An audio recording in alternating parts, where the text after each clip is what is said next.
Sigeqa amagula ngomoya ingcwele amaqiniso siyawagagula. Kusinda nobegula iva lomhluhlu uJehova uyasibangula.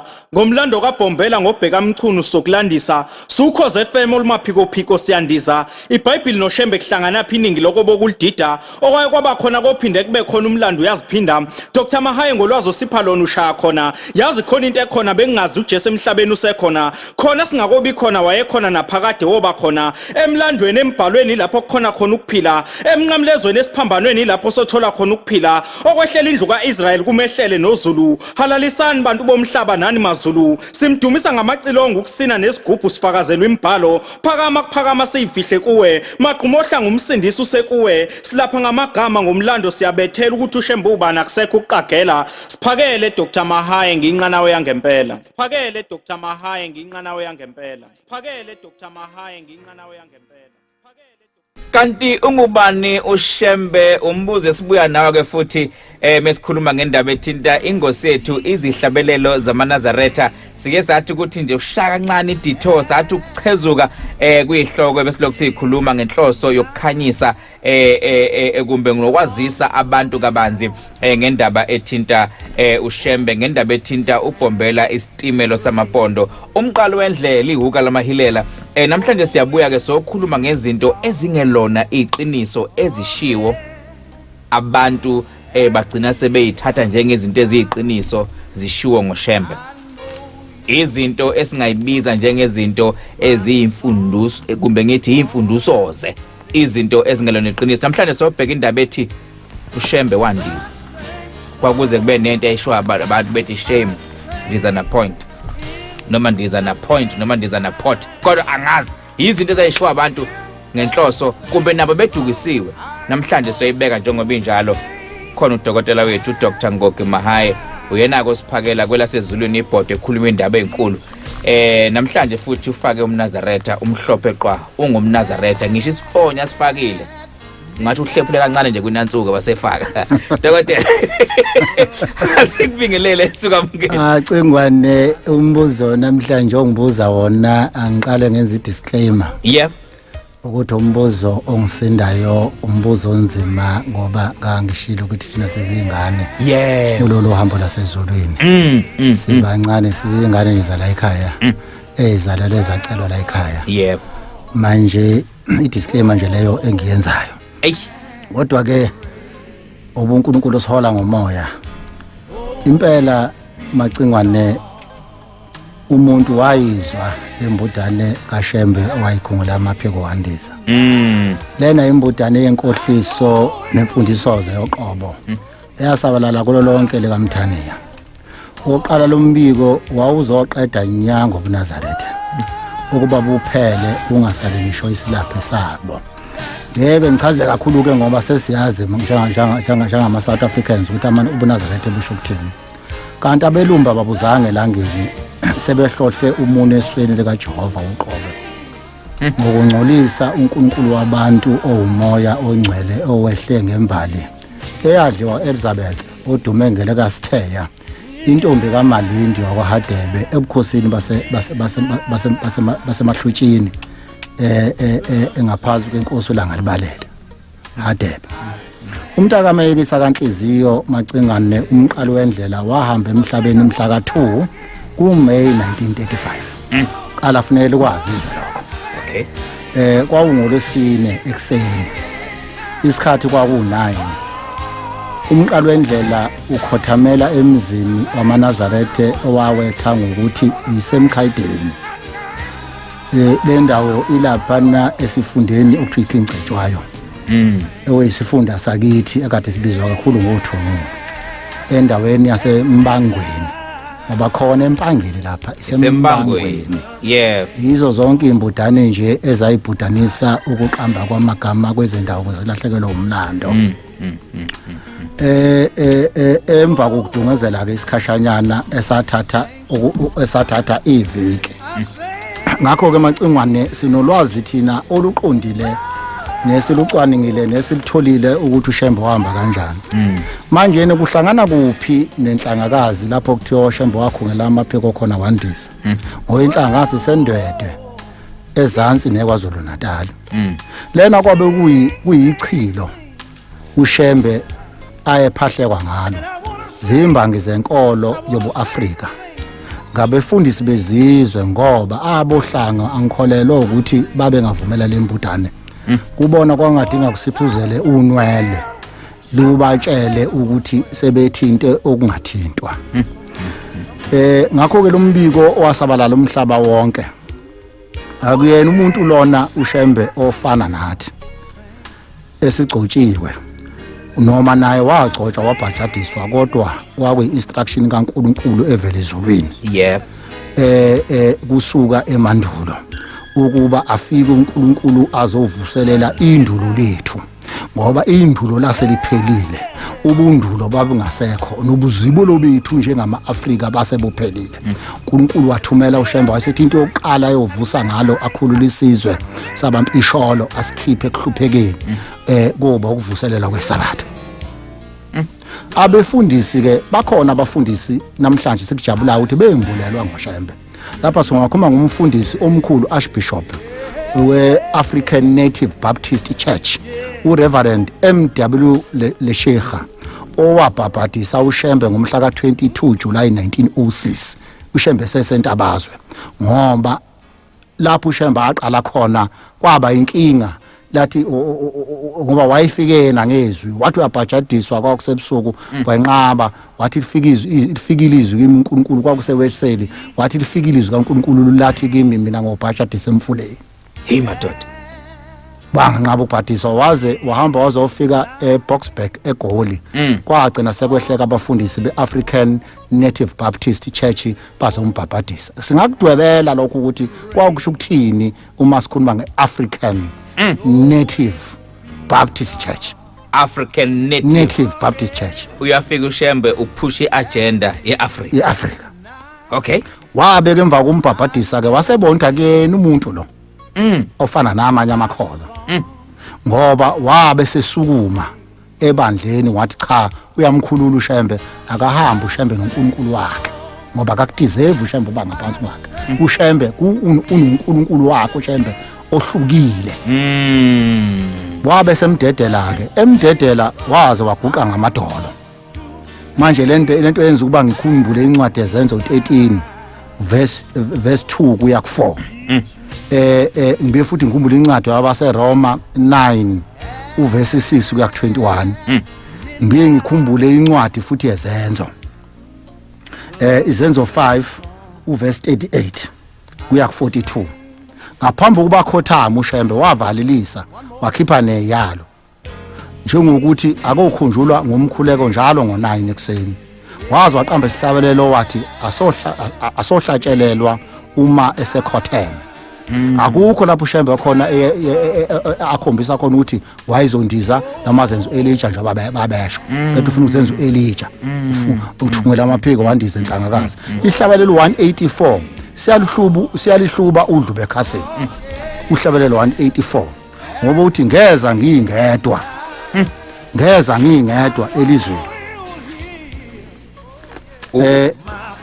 184 uthi ngeza ngingedwa elizweni ngoliphuma ngekanjalo ngingenalutho esandleni ngingembethe lutho nasemzimbeni woza Jehova woza Nkosi iwembese umoya wami uthi ke uverse 2 ngongena ngingedwa nasethuneni lami wayezwe waqhama kanjani wayezondiza ezulwini ebeyena ethe sehamba wathi ngongena ngingedwa ethuneni lami ngoba ngingenabani mina ngisize Jehova ngisize Nkosi wembese umoya wami ngiyobe ngingembethe lutho nasemzimbeni ungathi wayazi ukuthi babothi uyobembethe kumbe bathi ukuhamba kwakho wahamba embathisa amaphiko ngenhloso ukuthi ufuna ukundiza uthi ngiyobe ngingembethe lutho nasemzimbeni ungathi wayazi ukuthi kuhambe kube khona inkohliso lento ifana ngqono yesabatha umthetho wesabatha utholakala emthethweni eyishoni yebo uthi khumbula usuku lwesabatha uNkulunkulu ngathi wayazi lo hamba likhohlakala luqedwe wathi alukhunjule kuze kube phakade yabo uzuthi ke umkhosi wensindiso sewumenyezele uzani nonke zona uzani nonke kuJehova ngicela ukuqhubeka ke DK ngisho ukuthi uShembe wabe ekuprofitile futhi ukuhamba kwakhe yebo hayi lena yomndisi njengoba sengishilo ngakho ke ithini imibhalo ngalo uShembe uvinjwa ngoba uShembe akavinjwanga amaAfrika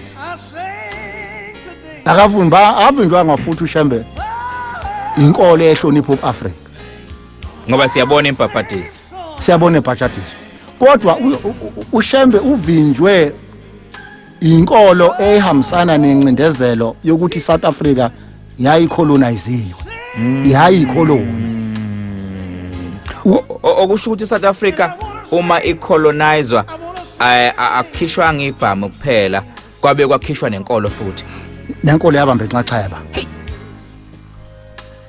kodwa sibona umaqondana bakhona abafundisa ababelwela uAfrika sibona umaqondana ukuthi enye yeyingane kaShembe okay ayizalayo uqophe kumlando owuyingane ka9 ezingane lezazalwa usithe yep uyiqamba uTutu igama uTutu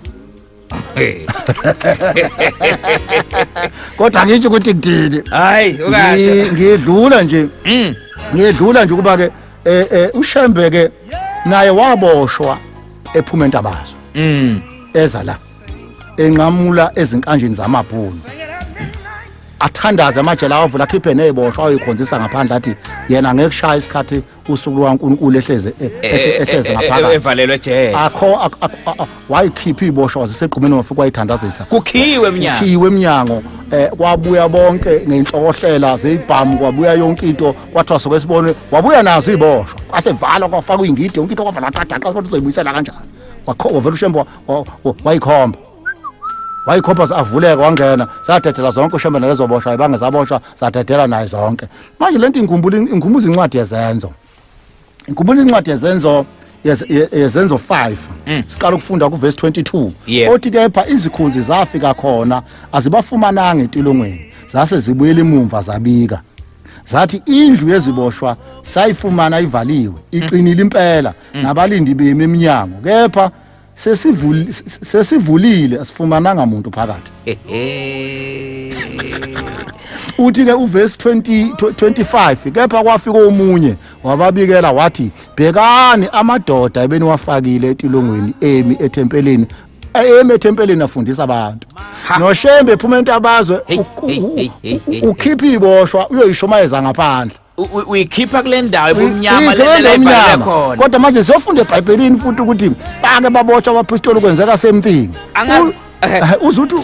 uzuthi uverse 28 wathi saniyala nokuyala sebegxeka manje abapostoli saniyala nokuyala ukuba ningafundisi ngalelo gama bhekani senigcwalisa iJerusalem ngezifindiso zenu ihloso ukwehlisela igazi kulowo muntu phezulu kwenu na bethi bengabe basafundisa ngoKristu bevala umlomo hey madoda ngoba phela uJesu Kristu ebethelwe kodwa manje wakulida phambili yabona le uhulumeni ngaleso sikhathi iRoman Empire ngaleso sikhathi lebe sikhulume ngayo ngamasedlule kwi-chronological Bible events ngifuna ukubona uShembe uboshwe neboshwa uyaphuma uyongena nazo naye wayeboshwa uhulumeni ngaleso sikhathi wamabhuku yebo ngifuna ukubuka uJesu enqanileziwe kodwa futhi eneboshwa phezulu laphana la enqanilezwe khona uthi ngizobe nginawe eparadise ngibona uShembe sengena eparadise neboshwa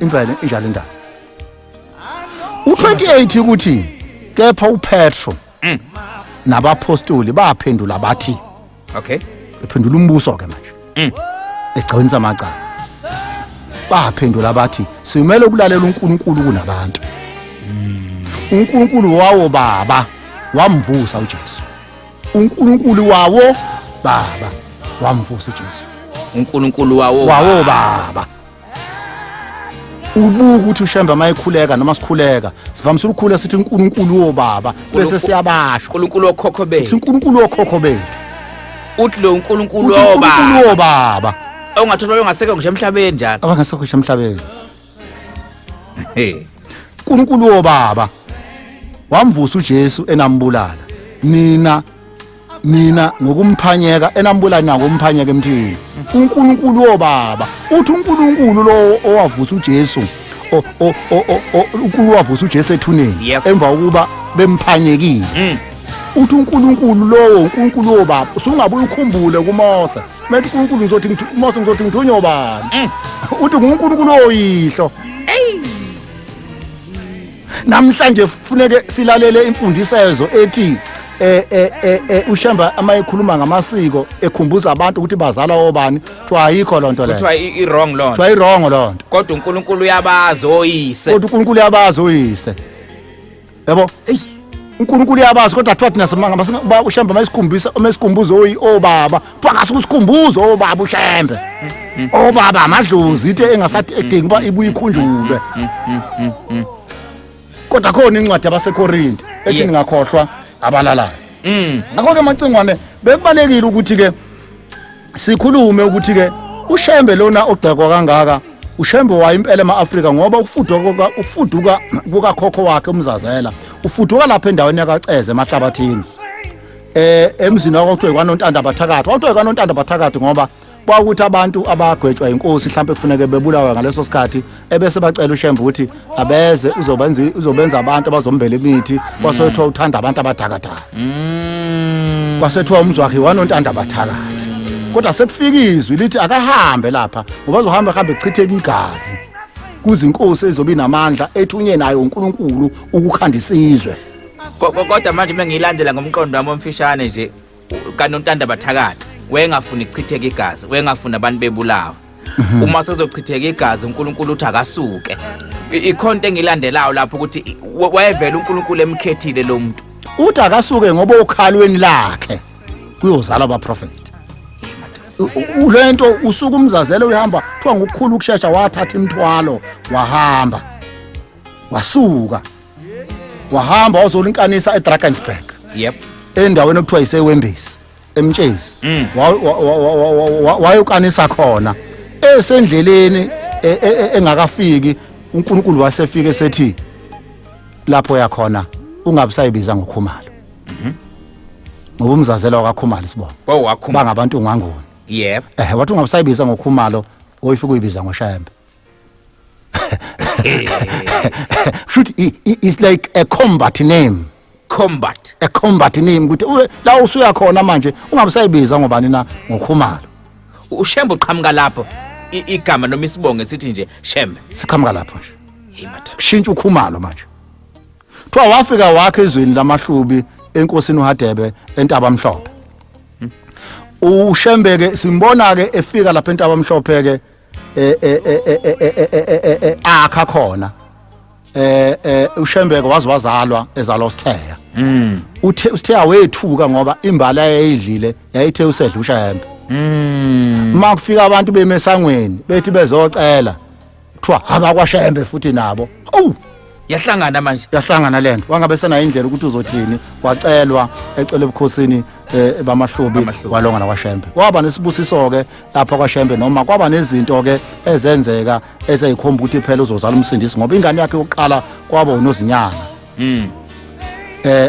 yentombazane esibili kwaba uBheshu yomfana esithathu kwaba uJubindaba yomfana esine kwaba uSichwe yomfana zonke lezi ngane zadlula emhlabeni yep kodwa uNkulunkulu sekukhulelwe ingane esihlanu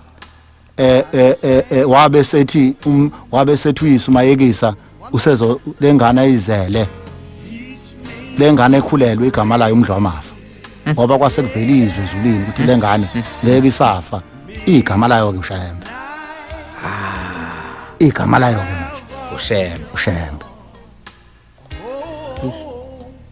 siyazi ukuthi ke uShembe ke umqalo wendlela welanywa uqedizwe intombazane walanywa nokwazi intombazane kwaba umzi yonke umzi yonke umfana kwasukuba umfana futhi uTutu nozikholisile intombazane kwabe ngugcina wazala abafana bayisithupha namantombazana amane siyabona ukuhamba kwesikhathi uShembe neminyaka nje lapha ko7 kuya ku10 siyabona ke futhi sebesuka abazali bakhe ngoba yaya ngokuya ifuduka into yokuchitheka kwegazi kwaZulu basehamba endaweni yaseFree State endaweni okuthiwa iseHarrismith entabazwe bafike bakha ke bahlala basebenzela eBhunoni igama lokuthiwa uConrad Grip wakhulela khona-ke wasebenza khona ilusa iy'nkomo ekwenza konke uShembe.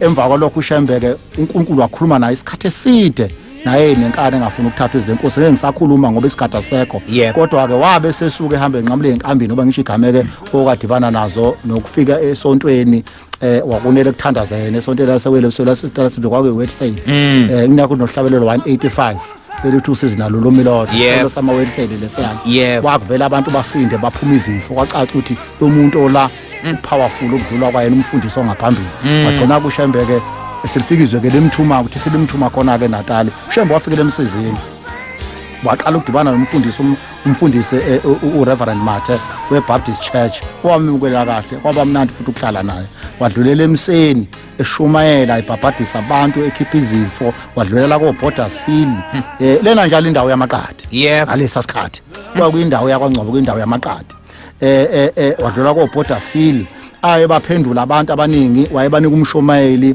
wase-American Board waqhubeka waya komgwahumbe washumela abantu ukuphila abantu ephulukisa abantu abagulayo ngegama lenkosi washumayela waze wafika endaweni ekuthiwa iseVondela lapha khona ayenza khona ibandla elikhulu wagcina futhi badedela bemabandleni abantu wayofika endaweni ekuthiwa isevokwe okuthiwa ise-Avoka wayodlulela ko-Phoenix nange uShembe-ke edlulela komtshebheni ufika komatikwe konanda emzinyathi wayigubuzela yonke indawo uShembe ezweni lamaqadi waye wafika ekuphakameni wazenza khona kodwa umlando nje ngathi masizivala sivale ngawo uyokuthi uShembe mayifika lapha neBorders Hill mfaka nomfana wayegula kakhulu umfana kwayigama lakho kwakuPeter Mnqayi uyise kunguJakobe uMnqayi lo umfana loyo wamsindisa uShembe wasemkhuthelela kakhulu uShembe lo mfana ngawo ukuthi lo mfana wabe sengena enhlizweni kaShembe wakhula waze waba indoda ukuthe ngo1913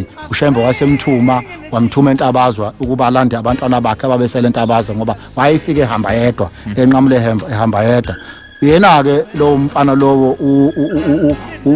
uPeter Mnqayi wagcina ebe umfundisi wokuqala owagcotshwa umqali wendlela waba umfundisi wokuqala lapha ekuphakameni egcotshwa umqali wendlela singakuthola-ke lokho-ke uShembe ehamba ehlupheka elala emahlathini isihlabelelo sokuqala sikaShembe esithi inkosi sikelela ubaba noma ezule ezintabeni uze ahambe nalolu usiza lusho azafika uhlabelelo 5 ethi uJesu akanandawo lapho engahlala khona ithi inyoni zizenezindlu kodwa uJesu akanandawo lapho engahlala khona usungabuka ukuthi uShembe ubani uyaphenduleka hambe lale emahlathini elala ngaphansi kwamatshe elala entabeni uzoqaba ihlabelelo esithi uJesu akanandawo lapho engalala khona inyoni inezindlu ilala kamnandi kodwa yena akanandawo khona ngoba kwakuyisikhathi esibi nokushumayela kwakhe kwakuphikiswa kudinga aboshwe eoppose umdukisi udukisa abantu uJesu wanqanyulezwa yebo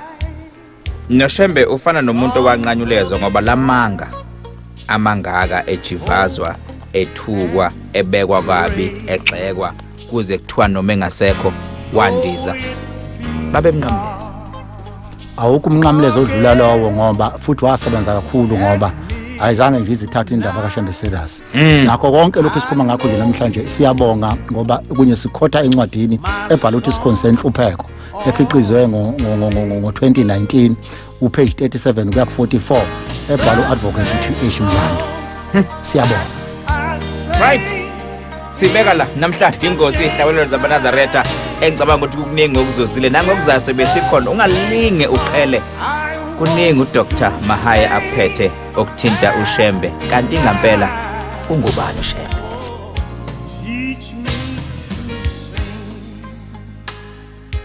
at midnight the same song I sang today. One more thing. Teach me